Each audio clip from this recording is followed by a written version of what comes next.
Empezamos a grabar, ¿no? Listo. Perfecto.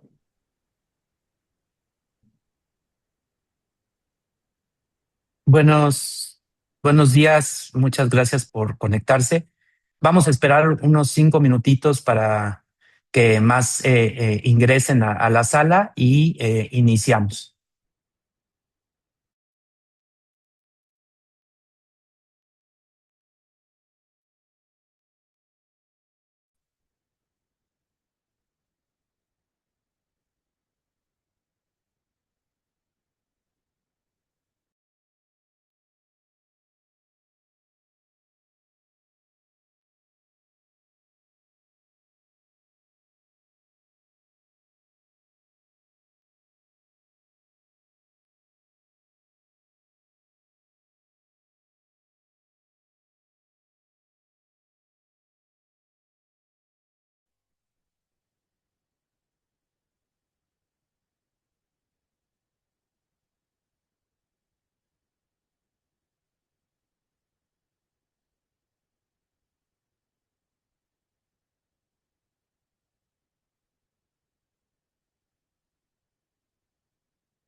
Pues buenos días a todos. Vamos a dar inicio. Les platico, digo, rumbo al 60 aniversario, pues estamos iniciando una serie de pláticas especializadas y pues bueno, tendremos el gusto de iniciar con un tema de alta relevancia para el gremio, que es temporada de huracanes, tendencias, incertidumbre y gestión del riesgo hidrometeorológico. Y además, pues bueno, nos honra con esta plática contar con el maestro Juan Carlos Castañeda Telles. Él es originario de la Ciudad de México y es un destacado profesional en meteorología, protección civil y gestión de riesgos. Con más de 20 años de experiencia, su formación incluye estudios como técnico en meteorología, licenciado en meteorología militar, licenciado en protección civil y maestro en ciencias de la educación, además de diversos diplomados en materia militar, seguridad, gestión integral de riesgos y educación. Actualmente cursa el doctorado en ciencias atmosféricas y una maestría en protección civil y gestión de riesgos. Durante su trayectoria en la Fuerza Aérea Mexicana se desempeñó como jefe de la Estación Meteorológica Militar número 27 en la Ciudad de México, además de asumir diversas responsabilidades en operación técnica, gestión de riesgos, administración de recursos humanos y capacitación en protección civil, meteorología y seguridad e higiene. Posteriormente, colaboró en la Coordinación Estatal de Protección Civil de Yucatán, donde fungió como coordinador del Sistema Estatal de Monitoreo y Alertamiento, liderando iniciativas para fortalecer la respuesta ante emergencias y desastres naturales, así como programas de capacitación para el personal y ciudadanía. Actualmente se desempeña como docente en instituciones de educación superior, impartiendo cátedra en temas relacionados con liderazgo, educación, meteorología, gestión de riesgos y protección civil. Es miembro activo de organizaciones como Red Clim CONACYT, de la Organización Mexicana de Meteorólogos, la Asociación Mexicana de Riesgos Hidrológicos y Toastmaster International, además de contar con publicaciones de divulgación. Pues sin más, es un honor para nosotros contar con tu presencia, Carlos, y pues te cedo el micrófono. Adelante. Buenos días a todos. Es un gran honor estar aquí con todos ustedes, el Colegio Nacional de Actuarios. Quiero antes de iniciar agradecer al maestro Mauricio Arredondo, presidente del colegio, por la invitación a dar esta ponencia y también a la doctora Lindsay García Garnica por acercarme a ustedes en esta interesante plática y poder compartir diversos puntos de vista. Como ya lo bien mencionaron, mi nombre es Juan Carlos Castaña Telles y me he especializado en meteorología y protección civil y he dedicado mi carrera a entender cómo se comportan los fenómenos meteorológicos y más importante aún, cómo podemos anticiparnos a ellos para salvar la vida y proteger el patrimonio. Pero hoy, en este momento, no les vengo a hablar nada más de nubes, les vengo a hablar de algo que nos une a ustedes y a nosotros, que es el riesgo. Y quiero empezar con una pregunta para dar inicio a esta conversación. Es para ustedes y para nosotros como meteorólogos. ¿Estamos modelando correctamente el riesgo climático o estamos usando el pasado para explicar un futuro distinto? Hay que ponernos a pensar detalladamente esta pregunta, porque déjenme ponerles un dato sobre la mesa. Según el informe 1 diagonal 2025 de Sui Re Institute, el centro de investigación para la reaseguradora más grande y prestigiosa del mundo, cuyos informes son el estándar de referencia para la industria aseguradora y financiera global, las pérdidas económicas globales por catástrofes naturales alcanzaron los 318.000 millones de dólares en 2024. Y déjenme decirles también que de esa cifra, solo 137.000 millones estaban asegurados, es decir, 180.000 millones de dólares en pérdidas no aseguradas. Créanme, esa es una brecha de protección del 57%. Y esa brecha no es solamente un número, son familias que perdieron su casa y no tenían un seguro, son negocios que cerraron definitivamente, son gobiernos que tuvieron que desviar recursos de educación, de salud o de otras áreas para poderlos destinar a la gestión del desastre. Pero lo más preocupante es esa brecha, como vemos hoy. Tiende a crecer esta brecha porque las condiciones meteorológicas y el clima está cambiando. Los huracanes se están volviendo más intensos, más rápidos, más erráticos. Y nuestros modelos numéricos muchas veces siguen mirando por el espejo retrovisor y es muy importante tomarlo en cuenta, ¿no? Muchos de los modelos matemáticos, tanto numéricos y los que utilizan ustedes como actuarios, utilizan bases de datos climatológicos, ¿no? Una perspectiva del pasado, pero sin embargo, debemos de anticiparnos qué podría pasar. Y bien, hoy quiero llevarlos por este recorrido. Ustedes necesitan una presentación que los acerque un poco al conocimiento técnico y cómo ustedes podrían aplicarlo. Entonces, primero, vamos, ¿qué va a pasar en esta temporada de ciclones tropicales del año 2026? Luego vamos a analizar las tendencias que ya están dejando el cambio climático y después hablaremos un poco de la gestión de riesgos. Y en la parte central, la que más nos va a interesar a nosotros va a ser poder conectar la meteorología con su gremio, porque estoy convencido de que nosotros, los meteorólogos, y ustedes en la actuaría, podemos generar grandes herramientas, grandes proyectos para traducir fenómenos naturales en decisiones financieras sólidas. Al final, haremos un caso práctico, hablaremos sobre Otis y abriremos también un espacio para sus preguntas. Entonces, espero que estemos listos para comenzar e iniciamos con esta presentación. Veamos aquí la imagen de satélite. Lo que vemos aquí es un ciclón tropical en plena organización, con su ojo bien definido y bandas de nubosidad bastante intensas. Pero un fenómeno así como Otis, que es el que están ustedes viendo, no aparece por casualidad. Requiere que se cumplan condiciones muy específicas para su formación.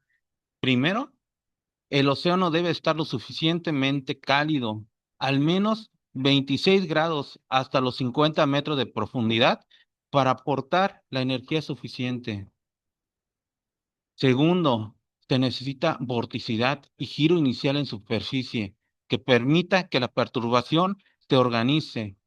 Y tercero, la atmósfera debe tener humedad abundante en niveles bajos y medios para sostener la convección, que quiere decir la formación de la nubosidad, desarrollo vertical, como un nimbus o las nubes de tormenta. Cuarto, la cizalladura vertical de viento debe ser baja. Eso quiere decir que si hay vientos muy intensos en altura, entonces el sistema se va a desintegrar. Y quinto, la distancia del ecuador debe ser suficiente para que la fuerza de Coriolis genera esa rotación, y con punto 6 debe de existir una perturbación previa de la baja presión que sirve como semilla. Esto quiere decir que se puede formar un ciclón tropical a partir de un sistema de baja presión, un área de perturbación, una vaguada, una baja presión, una depresión tropical, una tormenta tropical, que es la previa evolución de los ciclones tropicales, en este caso, para llegar al huracán. Entonces, en términos de riesgo para México, esto significa que estas condiciones son necesarias para el Pacífico y el Atlántico. Y entonces, si estas condiciones se relacionan, pues existirá una probabilidad de que los ciclones aumenten. Para ustedes, debería ser clave entender que estos factores no son estacionarios. Cambian con el niño de la oscilación del sur y con el calentamiento global, dos fenómenos completamente diferentes pero íntimamente relacionados. Por eso, los modelos de riesgo deben incorporar esta variabilidad, porque no todos los años ni todas las regiones van a cumplir las condiciones de la misma manera. Y bien, les traigo un resumen técnico preparado especialmente para ustedes. Actualmente, estamos en el estado del sistema ENSO, el Niño, oscilación del sur, y se encuentra en una fase neutral, pero con señales muy claras de transición hacia el Niño. Existe un 82% de probabilidad de que el Niño se consolide entre mayo y julio del 2026, y que el 96% persista durante el invierno del 2026 y 2027. Las condiciones oceánicas de las temperaturas superficiales y sub- superficiales del Pacífico ecuatorial están por encima del promedio, lo que va a indicar una acumulación de calor oceánico. La atmósfera tiene vientos del oeste y convección desplazada hacia el centro del Pacífico, coherentes con el acoplamiento océano-atmósfera típico del Niño. Y existe una intensidad esperada. Aún es incierta, ningún escenario es débil, moderado o fuerte, y supera un 37% de probabilidad de que se presente este fenómeno. Quiero comentarles también que el panel intergubernamental de cambio climático confirma que las temperaturas superficiales del mar han mostrado anomalías positivas en la última década, con incremento promedio global de más de 1,28 grados centígrados sobre niveles preindustriales, siendo el año 2024 el año más cálido. ¿Cómo lo deberíamos interpretar ustedes y nosotros? ¿Y qué significa para México? Esto sin duda nos lleva a que debemos tener presente el riesgo hidrometeorológico. ¿Por qué? Porque existirá una mayor probabilidad de lluvias intensas y ciclones en el Pacífico Oriental y una menor frecuencia en el Atlántico. La distribución de las pérdidas también es un dato interesante, porque el desplazamiento del riesgo hacia las costas del Pacífico, como los estados de Oaxaca, Guerrero, Colima e incluso Sinaloa, puede tener un poquito más de riesgo, ¿no? Y tal vez se oiga un poquito alentador, pero la reducción del temporal del riesgo en Yucatán y el Golfo de México puede ser menor, pero no dejemos en claro que Solamente se necesita un ciclón tropical para generar un desastre. Entonces, ya sea que se generan menos en el Atlántico o más en el Pacífico, sin embargo, el riesgo está latente. Entonces, se recomienda que ustedes puedan ajustar un poco los parámetros de frecuencia anual de eventos extremos en el Pacífico y entonces reducirlos al Atlántico. ¿Qué podemos esperar del impacto económico? Pues un incremento posible en las reclamaciones por daños en infraestructura costera, agrícola, en el occidente y sureste del país, y un posible alivio temporal en las primas de la zona del Golfo. Hay también que tomar en cuenta que el niño mm, modifica patrones de frecuencia y severidad. Los modelos que ustedes utilizan en la actualidad deben incorporar variables climáticas dinámicas, como el ENSO, el niño, la niña, la temperatura oceánica, la cizalladura del viento. Son variables meteorológicas que podrían ser incorporadas de alguna u otra manera con tendencia a este cambio climático y a este calentamiento global. El niño del 2026 al 2027 representa un cambio de régimen climático temporal con mayor exposición en el Pacífico mexicano y menor en el Atlántico. Entonces, esto implica recalibrar estos modelos de riesgo catastrófico. También debemos revisar los mapas de vulnerabilidad regional, tener presente también los atlas de riesgos, tanto a nivel nacional, estatal y municipal, y considerar escenarios del ENSO como variables de análisis de solvencia y algunas reservas que pudieran ustedes tener. Vamos a recalcar ahí algo muy importante que ha surgido en las noticias, en los medios de comunicación, redes sociales. Hay un término muy, que asusta, puede asustar mucho, ¿no? El término niño Godzilla. Hay que ser también claros, ¿no? No es oficial en la ciencia, es un apodo muy coloquial para describir un evento del niño extremadamente intenso, como una anomalía de temperatura superficial por arriba de los 2,5 grados centígrados en el Pacífico ecuatorial. Y en México, este sobrenombre implica un escenario de riesgo dual, sequías en el norte y lluvias torrenciales en el sur y costa del Pacífico. Pero este término fue popularizado por Bill Parcells, oceanógrafo de la NASA, para ilustrar la magnitud extraordinaria de algunos eventos del niño que ya han pasado, ¿no? Como los eventos del 82 y 83, del 97 y 98 y del 2015 y 2016. Y entonces, no hay que asustarnos. Son periodos cíclicos que han ocurrido en nuestro planeta. Si es cierto, el hombre ha actuado de alguna manera en el cambio climático y en el incremento de las temperaturas por esas actividades industriales, pero son cambios que son cíclicos también por parte de la naturaleza.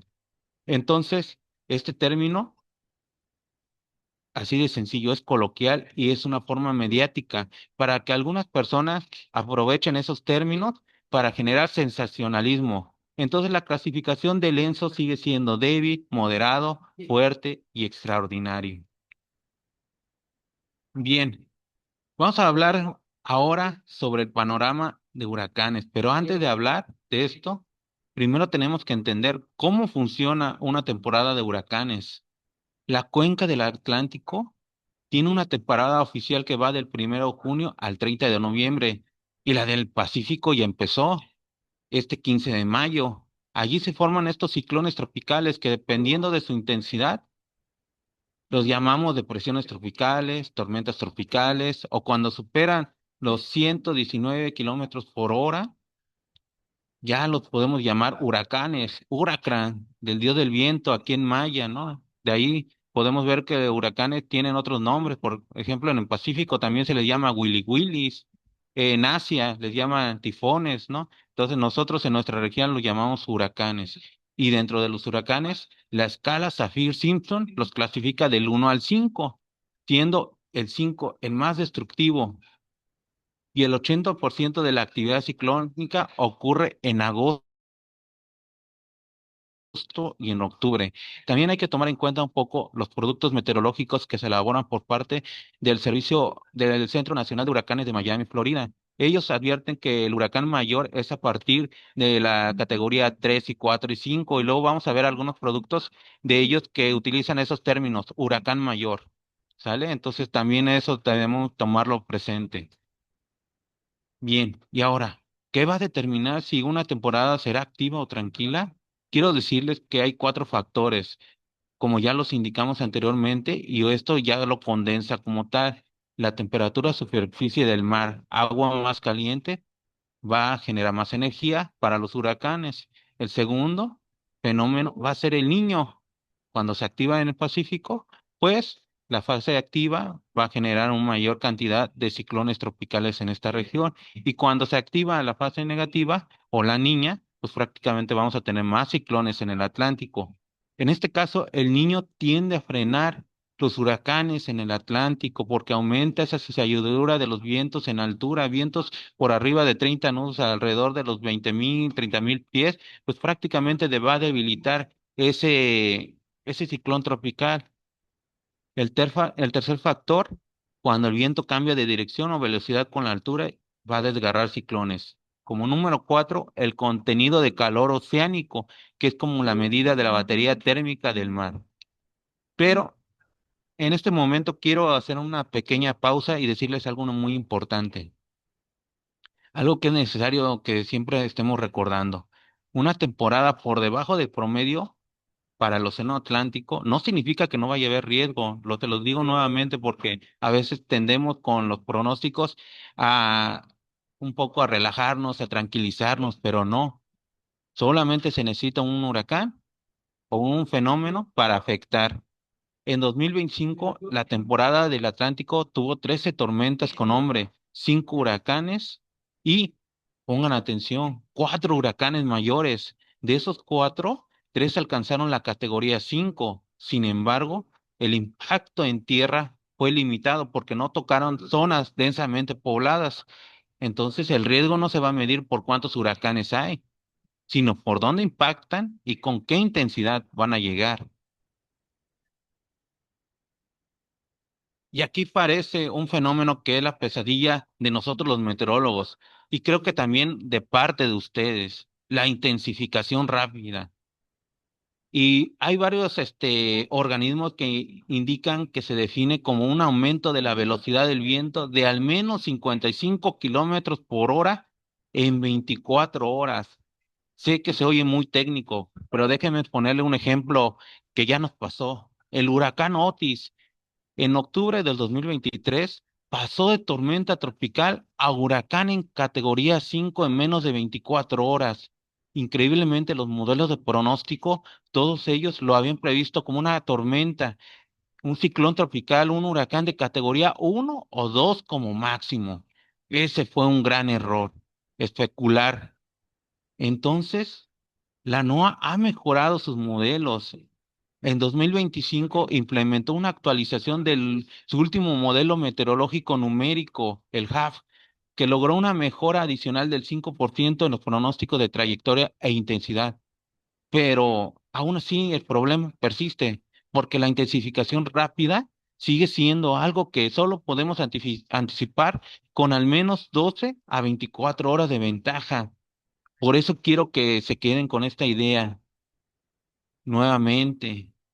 No importa cuántos ciclones habrá, sino qué tan intensos son, qué tan rápido se van a fortalecer y dónde van a impactar.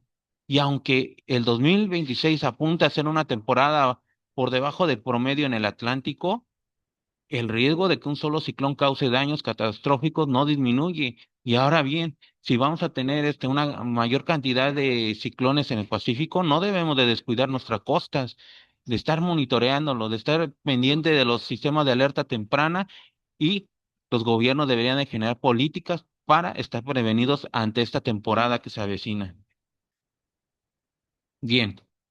Les daré un resumen de los principales pronósticos en este 2026. Una visión muy rápida se proyecta en esta tabla de las principales agencias. Y vamos a empezar primeramente con la cuenca del Atlántico. Para el Atlántico, la principal fuente coinciden con una temporada con actividad por debajo del promedio. Y esta proyección es consistente con la información presentada anteriormente, ¿no? La razón principal, el niño. El factor determinante para esta temporada tranquila es la presencia de este fenómeno. Se espera que incremente la cizalladura vertical del viento, o sea, los vientos muy intensos en niveles altos. También un factor que va a inhibir la formación de los servicios, de los ciclones tropicales va a ser eso, ¿no? El Servicio Meteorológico Nacional también anticipa una probabilidad del 61% de transición al Niño entre mayo y julio, intensificándose durante el pico de temporada. Por otro lado, el pronóstico de la NOAA, de la Administración Nacional Oceánica y Atmosférica de los Estados Unidos, que es el organismo oficial de los estadounidenses, calcula una probabilidad del 55% de que la temporada sea inferior a lo normal, frente a un 35% de que sea normal y solo un 10% de que sea superior. Su rango de pronóstico es de 8 a 14 tormentas con hombres, de las cuales 3 a 6 se convertirán en huracanes y de 1 a 3 podrían alcanzar las categorías de huracán mayor 3, 4 y 5. Por otro lado, el pronóstico de la Universidad Estatal de Colorado, ellos son reconocidos por su gran precisión histórica y son expertos en la que pronostican una temporada ciclónica. Son muy precisos ellos y ellos estiman que va a estar algo por debajo de la actividad normal en el Atlántico, citando específicamente 13 tormentas con hombre, 6 huracanes y 2 huracanes mayores. Y estas cifras están ligeramente por debajo del promedio de largo plazo desde 1900 a 2020, de 14.4 tormentas, 7 huracanes y 3.2 que sean huracanes mayores.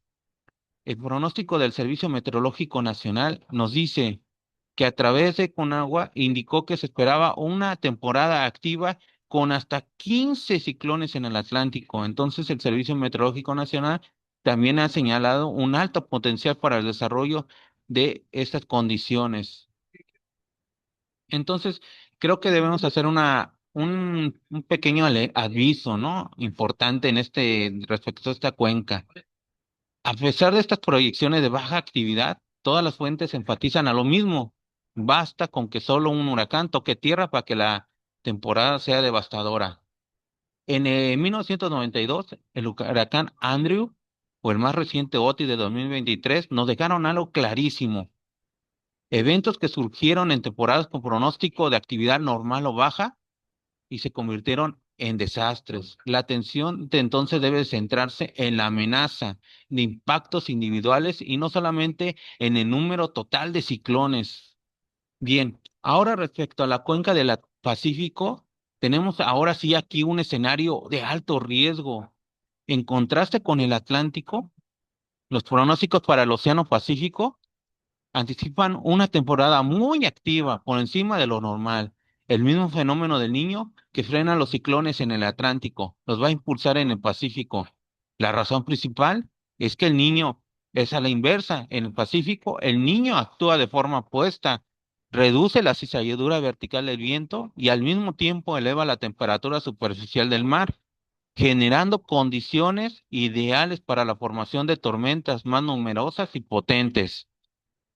Respecto al pronóstico de la NOAA, establece que para esta región una actividad muy superior al promedio, con un 70% de probabilidad de que así sea, y la agencia proyecta de 15 a 22 tormentas con hombre, de las cuales 9 a 14 se convertirán en huracanes y un número extraordinario de 5 a 9 podrían ser huracanes mayores, muy por encima del promedio histórico de 4 para esta categoría. Entonces, también el NOAA incluye algunas proyecciones para Hawái y toda esa región que pues proyectan incluso hasta 13 ciclones tropicales en comparación con el promedio de 4 o 5 que regularmente se presentan.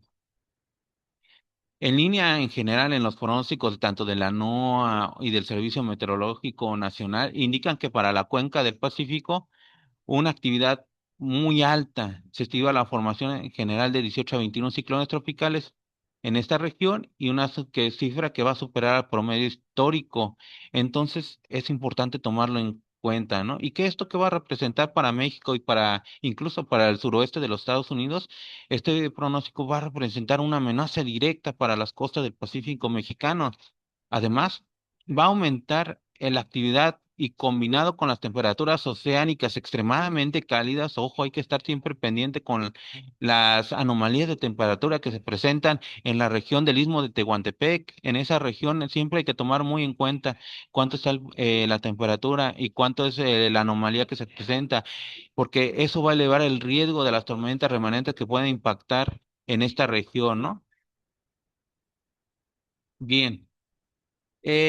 Veamos aquí la mecánica del riesgo climático. Entonces, entendamos que entonces si el océano es más cálido y si hay mayor vapor de agua en la atmósfera, entonces vamos a tener más energía latente y liberada durante la condensación, lo que va a generar que incluso se presenten vientos más fuertes. Se estima que incluso con estos valores se podría presentar un viento un poquito de 5% por arriba del promedio y entonces pues podría generar lluvias bastante intensas, incluso torrenciales. Si el pronóstico entonces del 2026 nos da una foto de lo que va a pasar este año, el cambio climático nos va a dar la película de las próximas décadas. Y lo que dice esta película puede ser interesante y a la vez inquietante, porque el sexto informe de evaluación del panel de cambio climático publicado entre el 2021 y el 2023 tiene una conclusión bastante alta de confianza. La proporción de ciclones tropicales de categoría 4 y 5 ha aumentado en los últimos 40 años y esto continuará. Por cada 2 grados Celsius de calentamiento global se proyecta un aumento del 5% de las velocidades máximas de viento de los huracanes. ¿Y por qué va a ocurrir esto? Por un mecanismo bastante sencillo de entender. El océano se calienta, el agua es más caliente, se evapora, hay más vapor de agua, este vapor va a subir, se va a condensar y va a liberar grandes cantidades de energía. Entre más energía, significa más vientos fuertes y también significa lluvias intensas por cada grado Celsius de calentamiento. Entonces la atmósfera puede contener hasta un 7% de más vapor de agua. Esto sin duda nos va a indicar que puede originar lluvias torrenciales dentro de los huracanes y por tanto podrían presentarse inundaciones tierra adentro. Las tendencias observadas son claras. Primero, mayor lluvia por evento. Segundo, la intensificación va a ser más rápida. Tercero, las trayectorias van a ser potencialmente más erráticas, lo que va a reducir nuestra capacidad de predecir dónde va a impactar. Y cuarto, un incremento sostenido en las pérdidas económicas aseguradas a nivel global, con una tendencia del 5 al 7% anual en términos generales. Y aquí es el concepto que yo quiero que se lleve en el día de hoy. El concepto que conecta la meteorología con la actualidad de una manera bastante interesante, bastante interesante. Me refiero al término de la no estacionariedad. Vamos a dejarlo de alguna forma claro, ¿no? En términos simples, una serie de datos es estacionario cuando sus propiedades estadísticas como la media o la varianza no van a cambiar con el tiempo. Pero hemos visto que el clima en los últimos siglos era aproximadamente estacionario, pero ahora vemos algo completamente diferente, ¿no? El calentamiento global inducido por el ser humano ya no lo es. Las reglas del juego están cambiando. Lo que antes ocurría entonces cada 50 años, ahora puede ocurrir cada 15 o cada 10 años. Y entonces la probabilidad del huracán categoría 5 ya no va a ser constante, va a ser una función de temperatura del mar, del contenido de calor oceánico en el tiempo. Y esto va a tener una consecuencia brutal para los modelos actuariales. ¿Por qué? Porque los modelos históricos que usan datos de los últimos 30 a 50 años van a subestimar sistemáticamente las pérdidas futuras, porque los datos del pasado van a pertenecer a un clima que ya no va a ser el nuestro. Y también quiero mostrarles esta gráfica, porque déjenme demostrarles con números concretos para esto que no quede en un sentido abstracto o que no se pueda identificar, ¿no? En 2024, las pérdidas aseguradas globales fueron de 141 millones de dólares. En 2025 fueron de 107 millones y parece una disminución, pero cuidado, el 2025 estuvo por debajo de la tendencia, lo que por una razón muy específica no hubo un huracán mayor que impactara. las zonas altamente aseguradas como Florida o la costa este de Estados Unidos.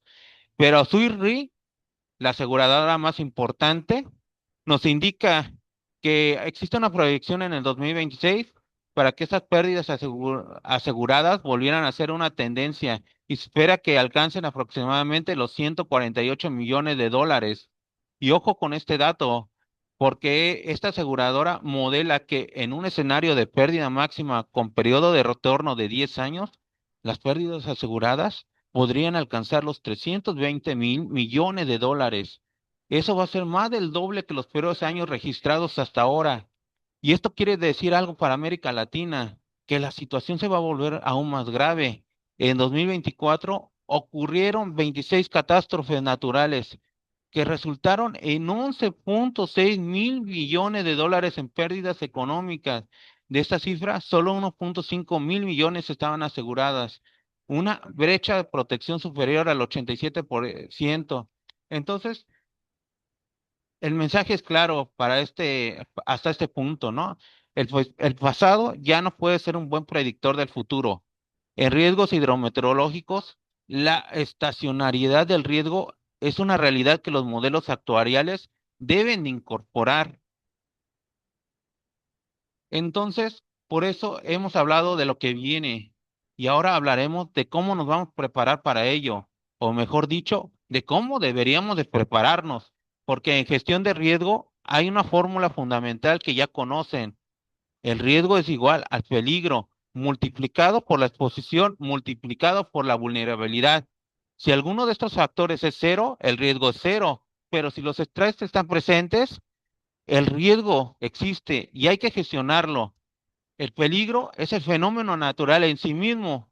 El huracán, la marejada, la lluvia, eso no lo podemos cambiar, pero lo que podemos cambiar son otras cosas. Quiero hacer un puntual apunte. La exposición es cuántas personas, viviendas, empresas e infraestructuras hay en la zona de riesgo. Eso sí lo podemos cambiar, pero a largo plazo, a través de políticas públicas que conllevan a la planeación territorial efectiva. La vulnerabilidad es que tan frágiles son esas personas y bienes frente al peligro. Esto también lo podemos cambiar a través de códigos de construcción y sistemas de alerta temprana y educación. El ciclo de la gestión del riesgo tiene 5 etapas que debemos de tomar siempre en cuenta: la prevención, la mitigación, la preparación, la respuesta y la reconstrucción. La prevención es todo lo que hacemos antes de que ocurra el desastre para evitar que ocurra. La mitigación es lo que hacemos para reducir su impacto y la preparación es tener planes, simulacros y recursos listos. La respuesta es lo que hacemos durante y justo después del impacto. Y la reconstrucción es volver a construir. Ojalá que mejor que antes. El problema es que la mayoría de los países, incluidos el nuestro, invierten aproximadamente el 90% de su presupuesto en protección civil en la respuesta y solamente un 10% en la prevención. Es como si en lugar de querer arreglar el techo de que llueva en una casa, esperamos a que se inunde nuestra casa y luego compramos baldes de agua para sacar el agua. Los problemas actuales son diversos. El enfoque reactivo débil, integración de los datos meteorológicos con datos socioeconómicos y la baja penetración de seguros patrimoniales. Y lo que nos dejó Otis lo evidenció claramente. La mayoría de las viviendas y pequeños negocios en Acapulco no tenían seguros. Pero creo que hay soluciones que ustedes pueden implementar y nosotros podemos apoyarlos como meteorólogos, ¿no? Sistemas de alerta temprana con umbrales probabilísticos. La NOAA ya ha mejorado ese horizonte de aviso de riesgos tropicales a 2 a 3 semanas. Modelos numéricos como el GFS, el europeo o los de alta resolución, y también una integración mucho más estrecha entre los datos satelitales y los datos de radar, así como datos de posición que ustedes bien manejan. Yo quiero dejar también esta diapositiva con un dato muy importante. La Oficina de Naciones Unidas para la Reducción del Riesgo del Desastre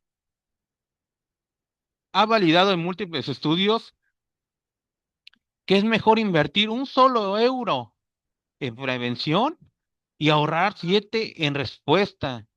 Imagínense una relación 1 a 7, y ese es el retorno de inversión en prevención. Y nosotros y ustedes podemos jugar papel clave diseñando productos de seguro que incentiven precisamente esas conductas preventivas, ¿no? Y que ahora ya se están haciendo más presentes con la nueva gestión de riesgo que está impulsando en general los gobiernos locales, estatales y federales, ¿no? La transferencia de riesgos. Bien. Y quiero llegar a la parte medular de esta plática. La meteorología necesita de ustedes para traducir fenómenos naturales en decisiones financieras sólidas. Vemos, sin ustedes, el conocimiento sobre huracanes se quedaría en el mundo de la ciencia, de la física, y con ustedes se convierte en primas, en reservas, en bonos y en mecanismos de transferencia de riesgo que protegen a las personas y las economías.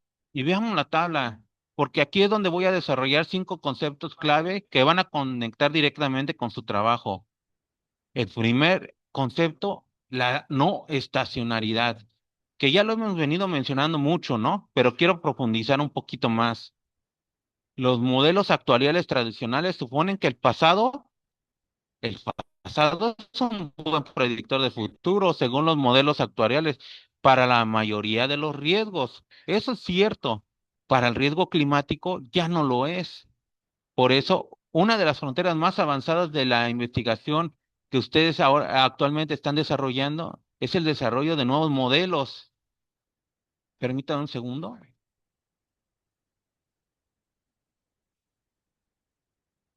Una disculpa.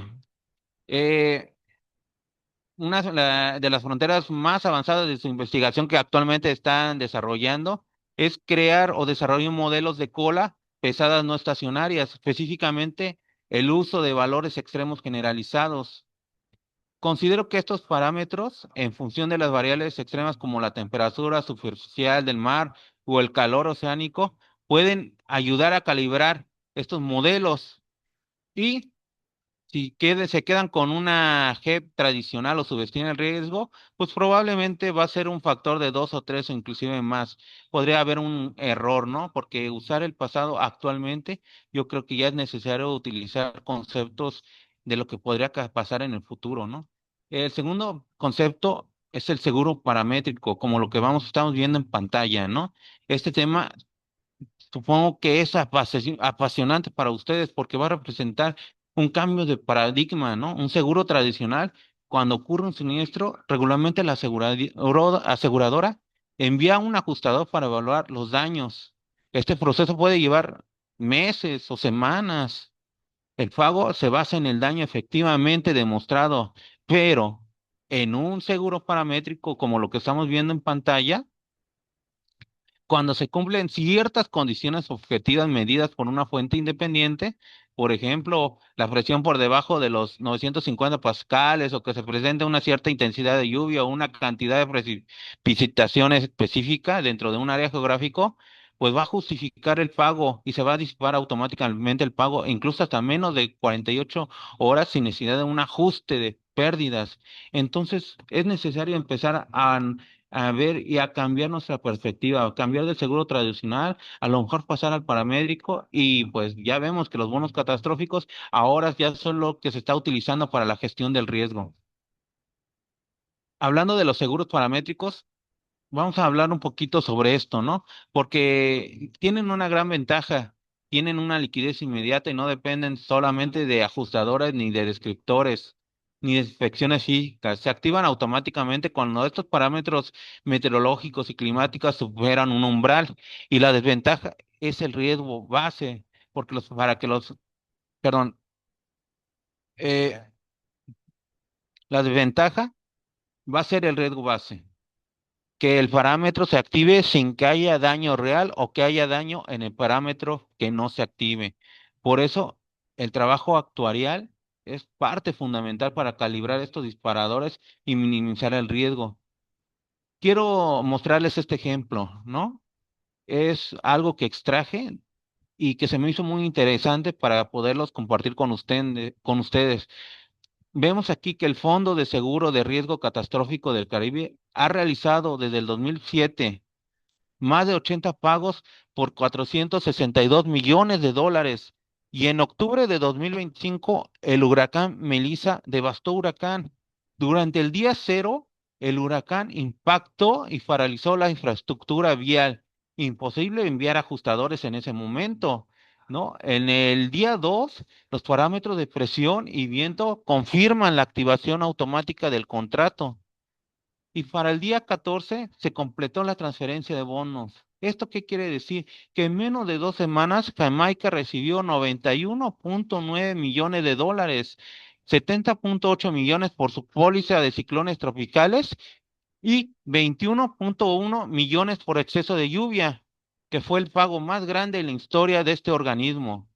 Y quiero decirles que este caso va a demostrar cómo esa liquidez paramétrica puede sostener la resiliencia financiera de un país en cuestión de días. Creo conveniente indicar que para ustedes este mensaje debería ser bastante claro, ¿no? Calibrar los parámetros va a significar transformar un desastre natural en una respuesta rápida y efectiva, reduciendo la brecha entre el impacto y la recuperación. Por eso debemos de estar combinados los meteorólogos y su gremio para poder entender estas complicaciones que se nos aproximan con el cambio climático y el calentamiento global, ¿no? Porque los fenómenos meteorológicos nada han ido cambiando y es necesario entender este patrón que está surgiendo ahora. Tenemos un tercer concepto, el pricing dinámico por escenarios climáticos. Y aquí la idea es la prima ya no puede ser un número fijo basado en la siniestralidad histórica. Tiene que ser un abanico de posibilidades. ¿Qué prima vamos a fijar si el mundo sigue una trayectoria de emisiones modernas? Ese es uno, ¿no? ¿O qué prima fijamos si sigue una trayectoria de emisiones extremas o de condiciones que se puedan presentar, ¿no? ¿Y cómo se modifican esas primas para el 2030, para el 2050, para el 2100? ¿Esto qué quiere decir? Que las grandes aseguradoras ya están trabajando con estos escenarios, ¿no? Y por ejemplo, ya se estima, al menos Swiss Re ya estima que el 80% del aumento de pérdida de aseguradoras a largo plazo entre 1970 y 1925 se debe al crecimiento de la exposición, pero advierte que el cambio climático está modificando la peligrosidad de manera creciente. Creo que en otras palabras esto se convierte en que ahora el conocimiento del cambio climático y cómo esto va a impactar cada vez pesa más. Un cuarto concepto que ya lo toqué un poquito antes es los bonos catastróficos, ¿no? México ha sido pionero en este mercado, ¿no? En el 2017, México ya emitió un bono catastrófico por 360 millones de dólares a través del Banco Mundial. ¿Y qué cubría? Pues huracanes en la costa del Atlántico y terremotos. ¿Cómo se activaba este mecanismo? Pues con disparadores puramente meteorológicos o sísmicos. Si un huracán categoría 4 superior impactaba dentro de un polígono, pues definido ya prácticamente, o un sismo de magnitud 7.8 superior ocurría en una zona específica, el bono pagaba al gobierno automáticamente, sin ajustes, sin peritajes, sin discusiones. Y entonces, esa es la transferencia del riesgo al mercado de capitales en su máxima expresión.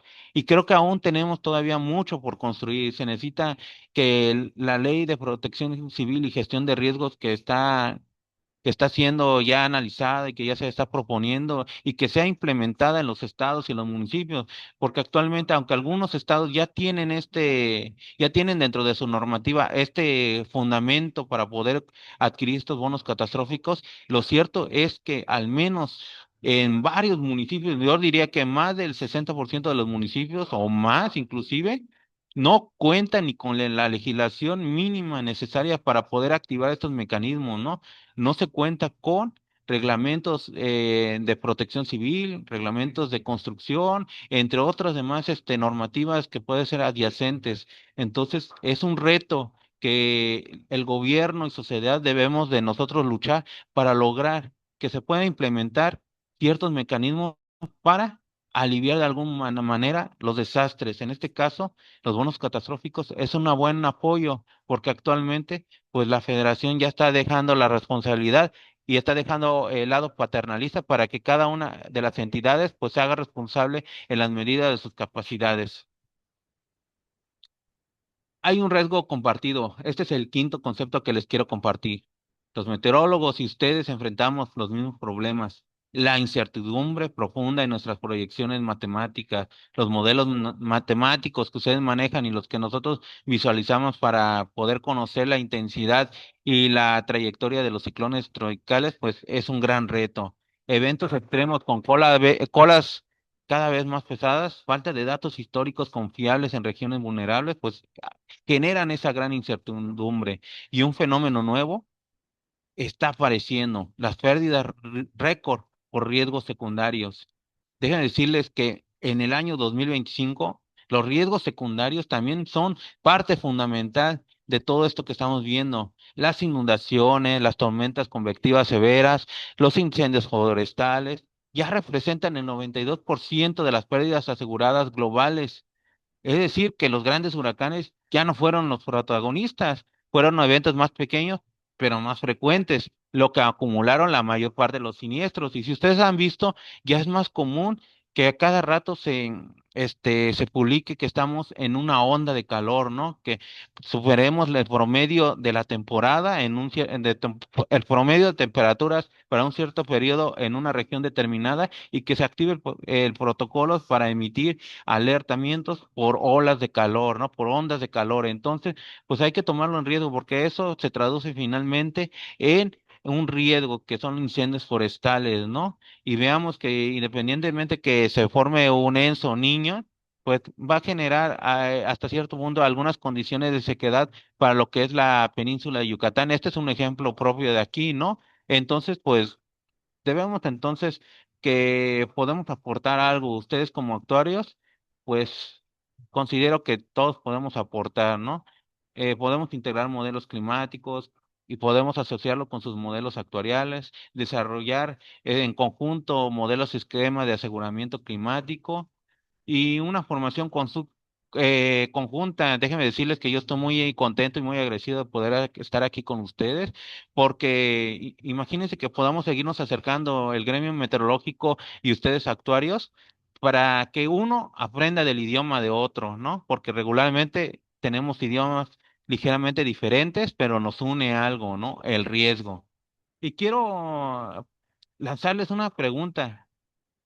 Espero que la piensan y que al final también puedan apoyarnos a preguntar, a que ustedes me puedan contestar. Miren, yo les quiero preguntar, ¿cómo ustedes están incorporando actualmente la no estacionariedad y el cambio climático en sus modelos de riesgo y sus piercing de productos? También sería una buena pregunta que ustedes me pudieran responder para yo poderme retroalimentar y poder crear presentaciones, proyectos también que sirvan a ustedes como actuarios y poder entender también su forma de pensar. Eh, lo que hemos visto no quiero que se quede así solamente como una teoría o como algo así muy lejano de la vida real, de lo que vivimos, ¿no? Quiero que esto se traduzca en algo que nos va a enseñar, algo que nos va a dejar un aprendizaje significativo.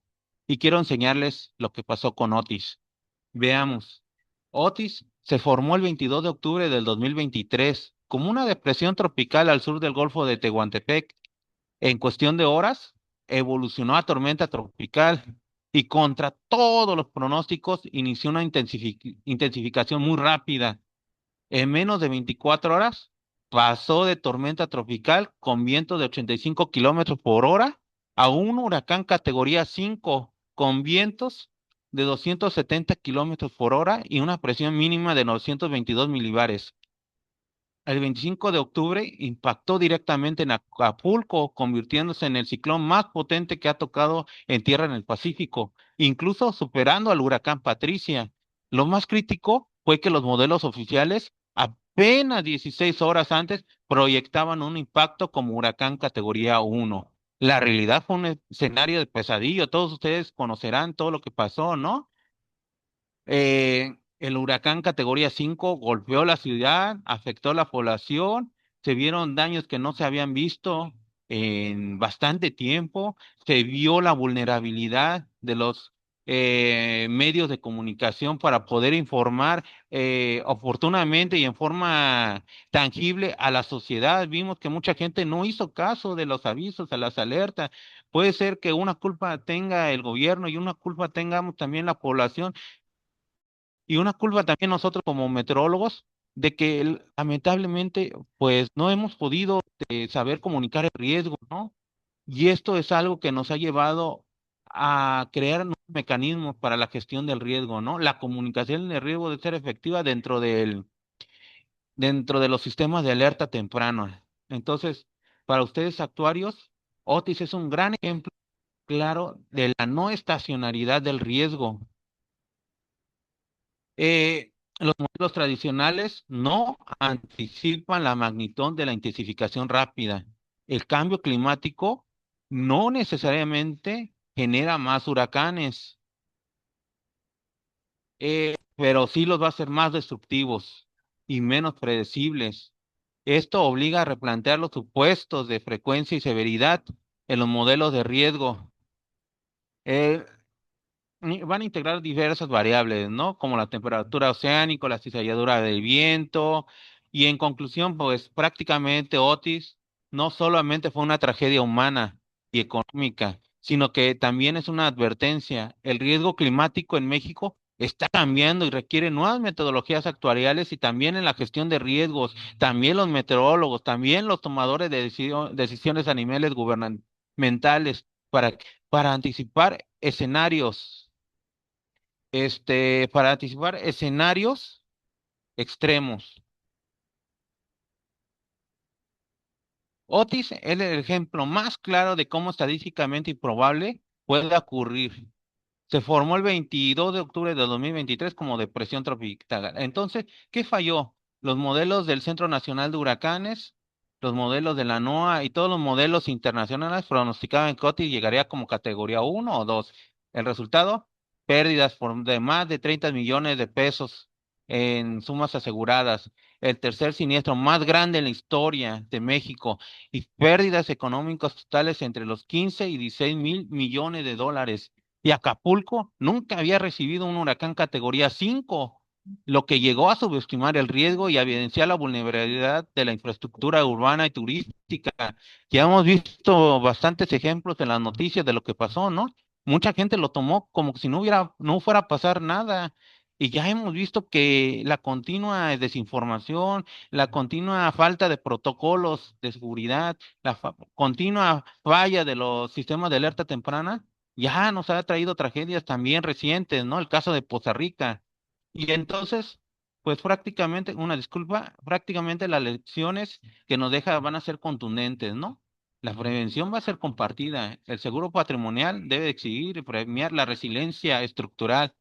Debemos de integrar entonces de lo extremo. Los modelos catastróficos deben incluir escenarios sintéticos y aunque no existan esos precedentes históricos, ¿no? Hay que tomar lo que podría pasar, ¿no? Hay que ver los modelos del panel de cambio gubernamental, de cambio climático, y también conocer las tasas de intensificación. Debemos asumir que la probabilidad de intensificación rápida va a ser creciente y no constante, y que el cambio climático está aumentando la energía disponible en el océano.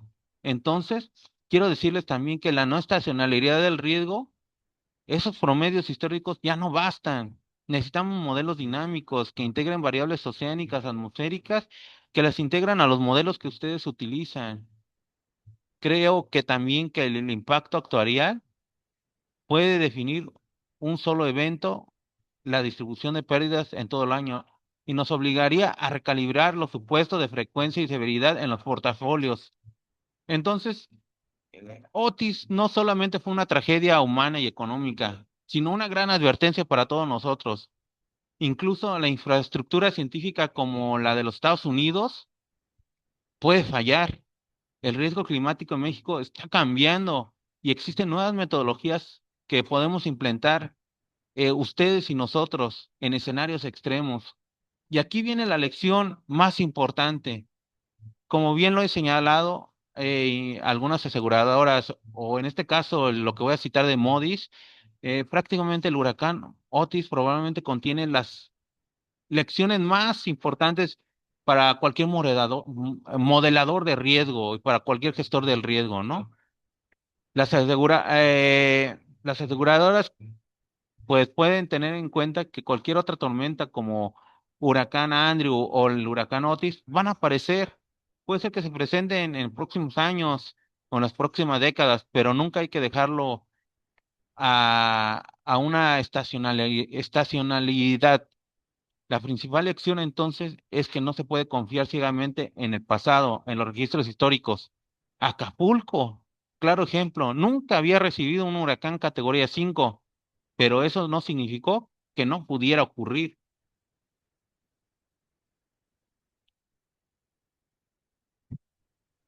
Otis nos dejó esta enseñanza muy grande.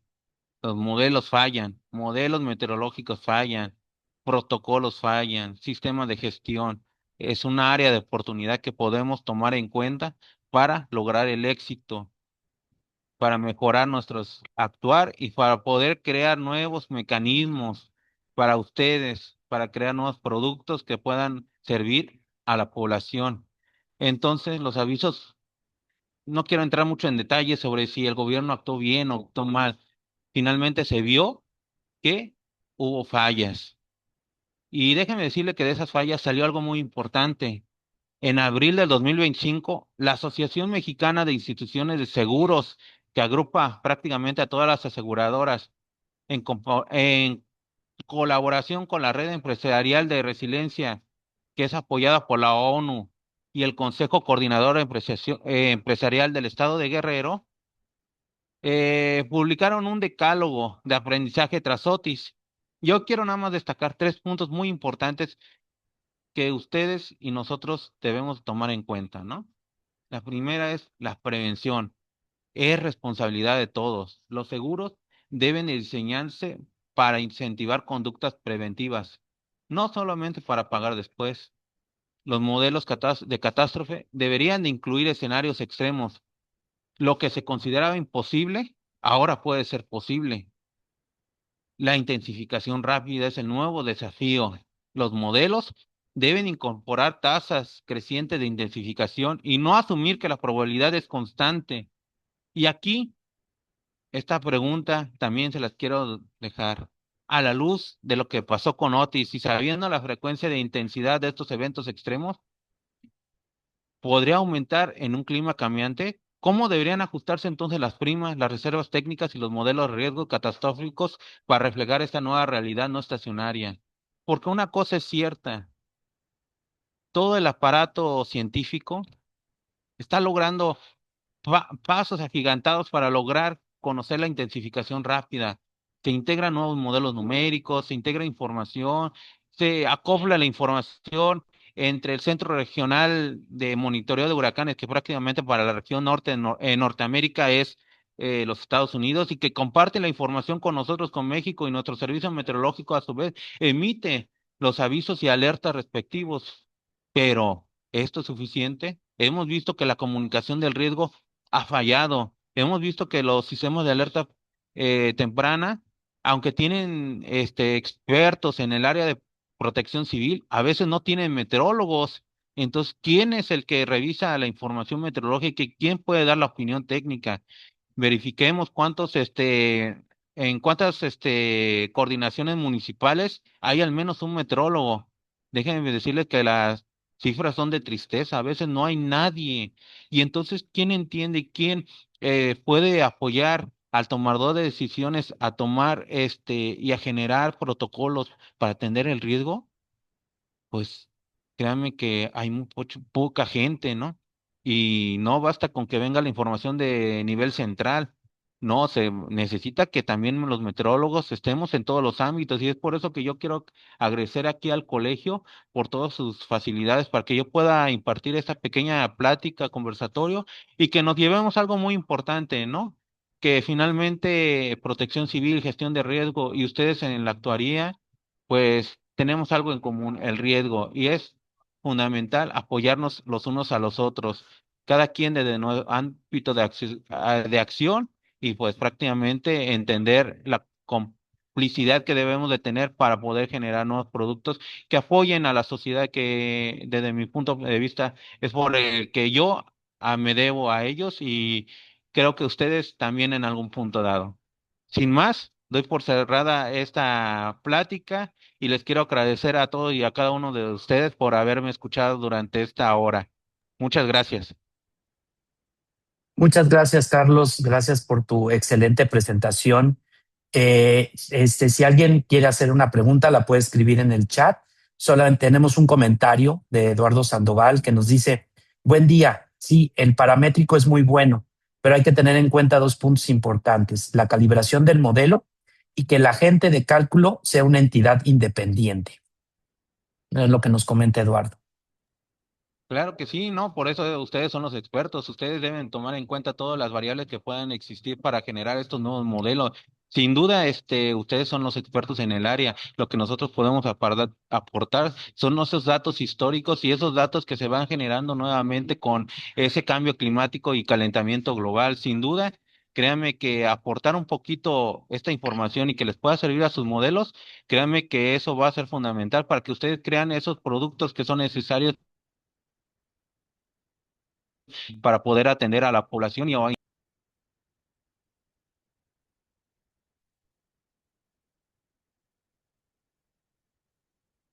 No sé si alguien más quisiera Si dejar tienen alguna pregunta. alguien, quieren dejar alguna pregunta,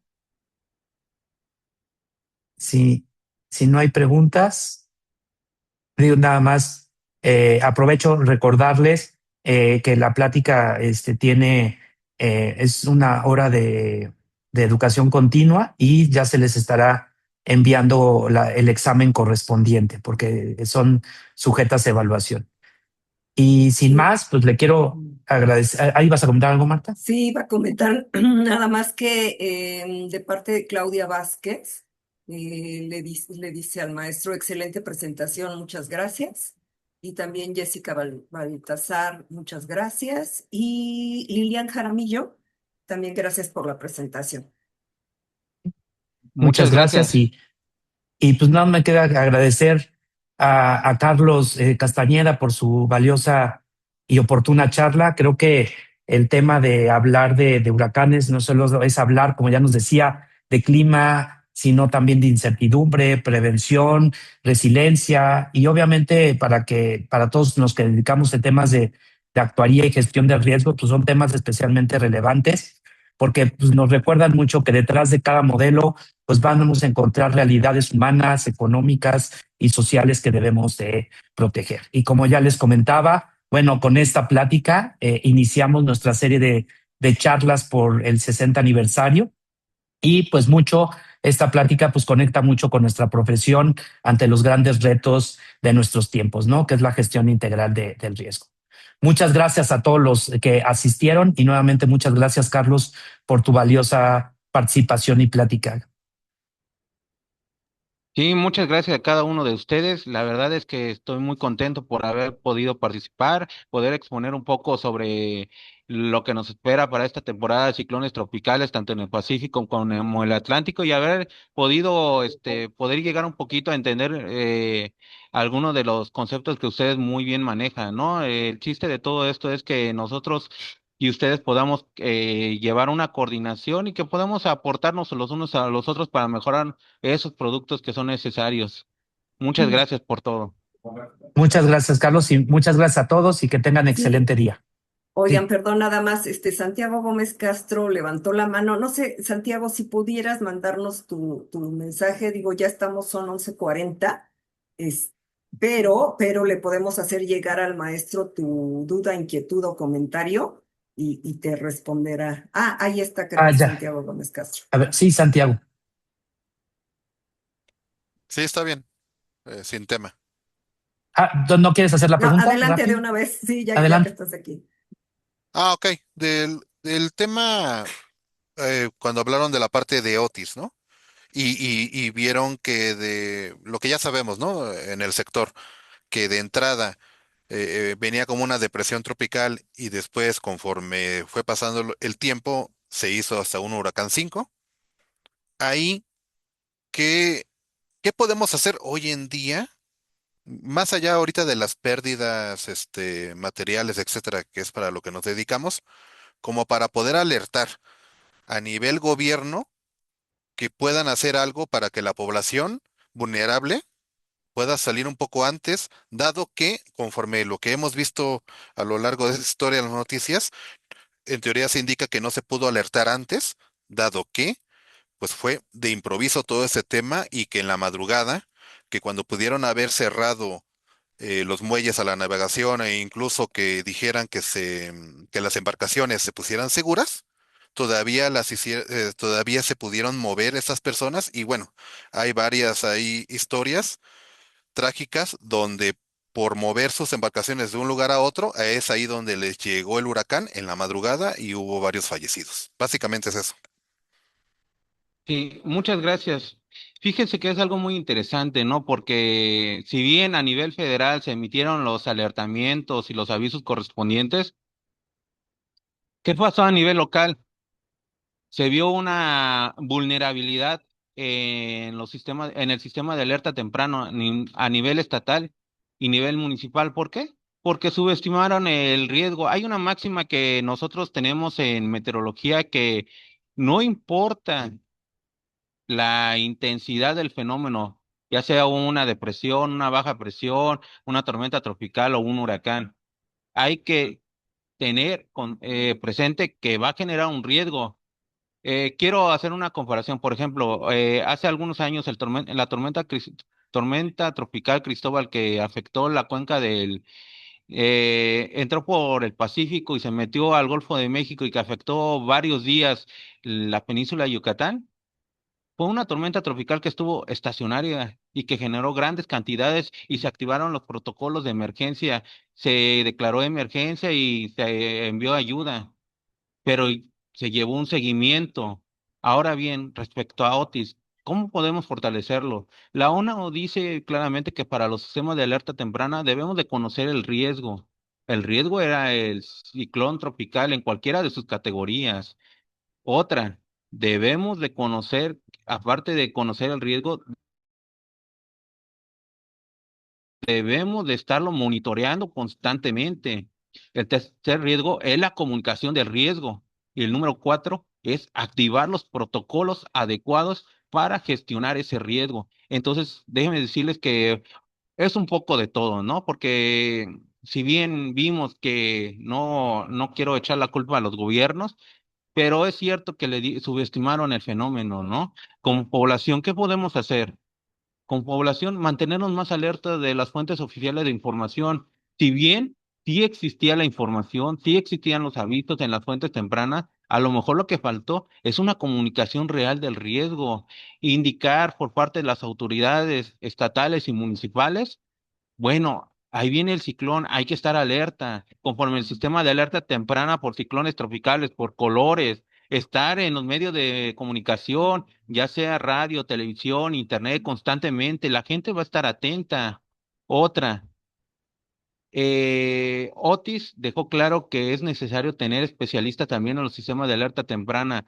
Desconozco cuántos meteorólogos, pero como les digo, meteorólogos son muy pocos que integran en las coordinaciones. Si bien les va uno, creo que hay uno. Entonces, tal vez faltó un poquito más de pericia del meteorólogo para poder orientar al tomador de decisión, en este caso al coordinador estatal. No lo sé, seguramente sí hubo el apoyo, sí hubo el asesoramiento, pero veamos una otra cosa bien clara. Las temperaturas del océano estaban en esa región exactamente, entre el istmo de Tehuantepec y frente a las costas de Guerrero, estaba por arriba de la normal. Entonces es un indicio para un metrólogo de que se va a intensificar. No había vientos cortantes. Todo indicaba en la mayoría de los modelos, que sí, que no iba a llegar a tal vez a categoría uno o 2, pero lo cierto es que la temperatura del mar fue un factor bastante importante para el incremento, o para la intensidad de ese ciclón tropical de Otis. ¿Qué podemos hacer ahora como sociedad?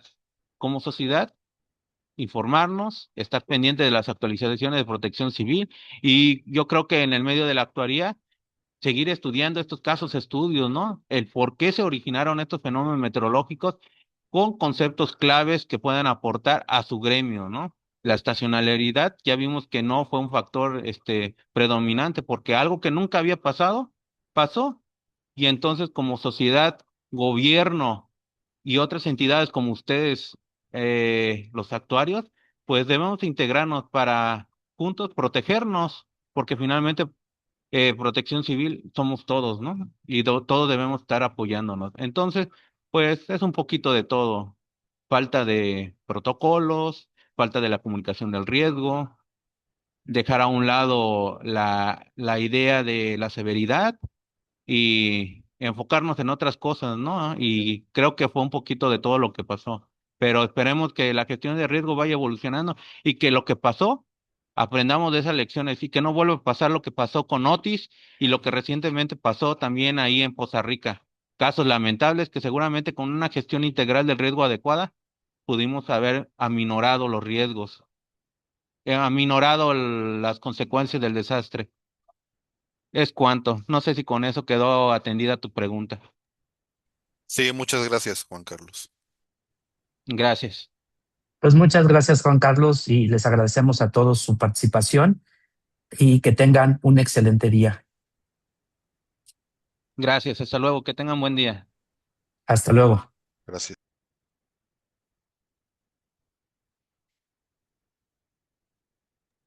Pues mucha gente dando las gracias, por la presentación.